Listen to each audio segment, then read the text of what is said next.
guys, welcome back to our YouTube channel. Today's video, let's learn how we can mention everyone and everybody in our WhatsApp group chat.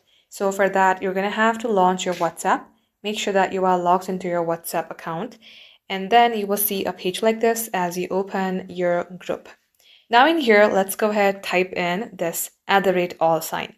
As you do that, it will mention each and everybody that are a member of a specific group. In my case, this group right here. So as you do that, you can go ahead, type in a message, or once you're done typing all the message, at the end, you're going to have to type in this sign, and type in all.